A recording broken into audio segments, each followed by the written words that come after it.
Hi, everyone. I'm Thérèse, and this is New York Girl Again, The After, the podcast for caregivers who have survived the hardest chapter of their lives and are now gathering both the courage and the strength to write the next one. We are officially in week 2 of our month of self-love in the after. Last week, we signed our permission slips. We named a caregiver's debt, and we gave ourselves the radical right to take up space in our own lives again. But this week, we're looking somewhere else, a place many caregivers avoid at all costs, both during caregiving and long after it ends. The mirror.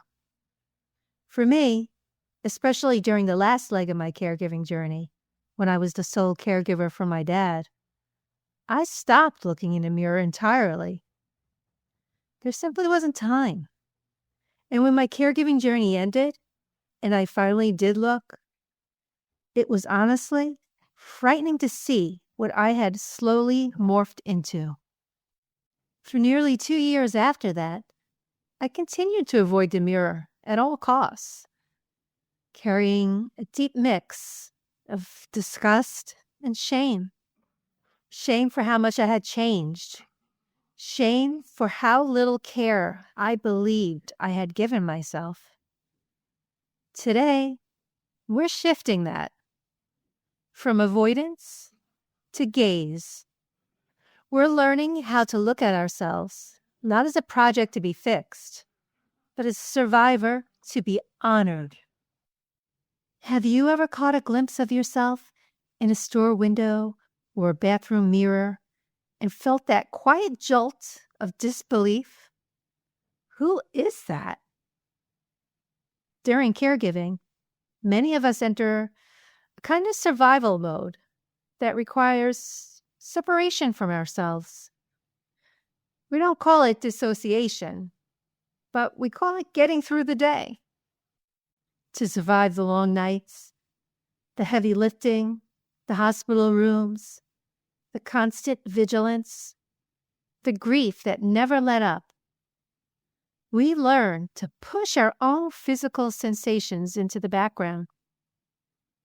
We stopped feeling our bodies so we could keep showing up for someone else. And that adaptation saved lives. It saved their life. And in many ways, it saved ours. But here's what happened afterward. When caregiving ends and the adrenaline finally settles, we look in the mirror and we don't recognize the person looking back at us. We may see the weight gain, the lines etched by worry, the gray hair earned through exhaustion. And instead of honoring the journey that most people could not have survived, we turn on ourselves. We judge. We criticize. We feel shame, as if our body failed us instead of carried us. This is where intentional mirror work begins. It's the moment you stand there and say, softly and truthfully, I see you. I'm back. And I'm not leaving you again. That's not self-love yet. That's something probably even more important. That's coming home to yourself. And once you stop avoiding the mirror, once you allow yourself to really look, something starts to shift. Not because anything has changed, but because you started to return to yourself. For so long, that reflection felt like evidence of loss, of so much time passing by, evidence of how much you gave away. So you looked quickly or not at all. But the mirror was never the enemy. It was just there, waiting for you to come back. So what is mirror work? When people hear the words mirror work, they often imagine affirmations or forced positivity. We're standing there telling yourself things you don't actually believe yet. But that's not what this is. This isn't about telling yourself you look good. It's not about loving what you see.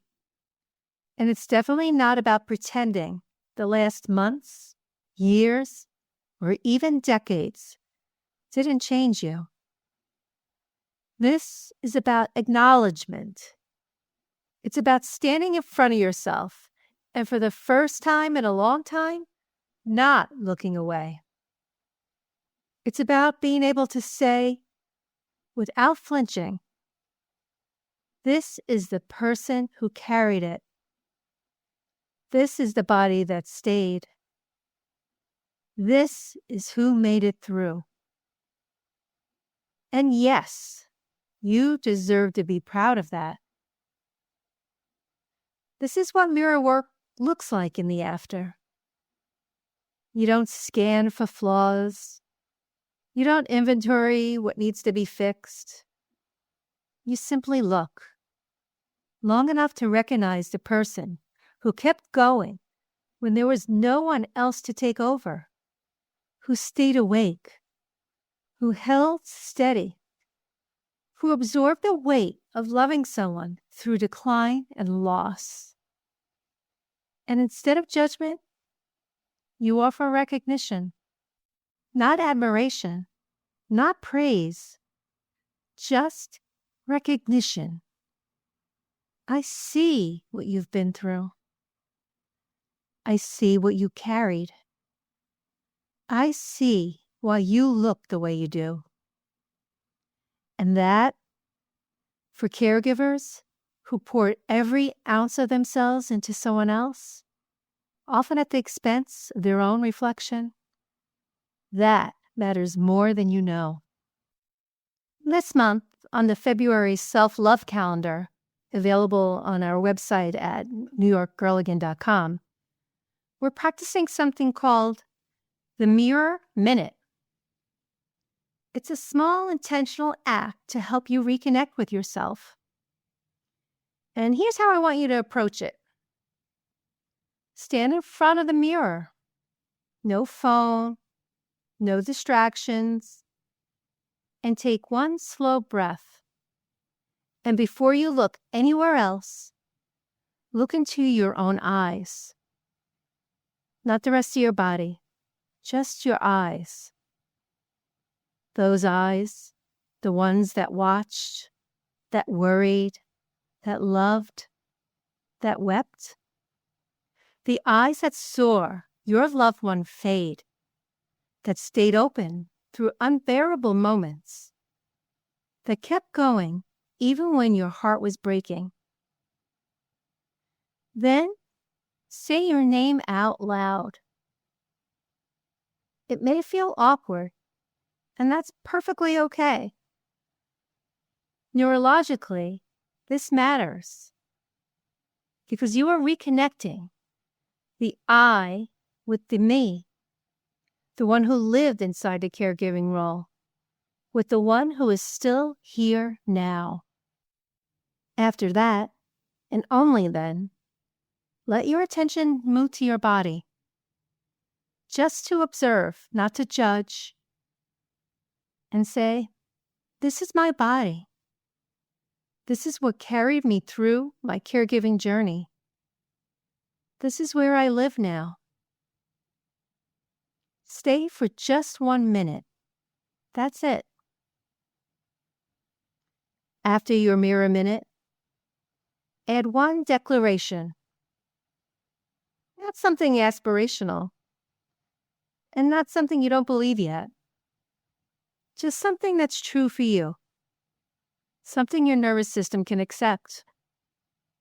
Something simply as, I am here.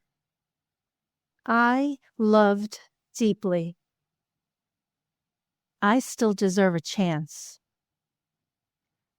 I am the one I've been waiting for. Choose one and say it once. When you speak these words while looking at yourself, you are repairing the caregiver's debt in real time. You are giving yourself the one thing you were deprived of for so long. Your own attention, your own presence, your own care and love. Every day, 1 minute, one gaze, one truth. That is enough for now. If mirror work feels intimidating, if the idea standing there feels raw or vulnerable, I want you to hear this. You are not doing this to like what you see. You are just doing this to come back into a relationship with yourself. The mirror is not a test you pass or fail. It's a bridge between who you were during caregiving and who you are becoming now.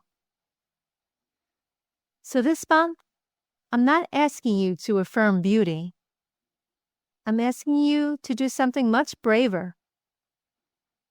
Look into your own eyes, just your eyes, and silently say, you did not disappear. You adapted, you survived.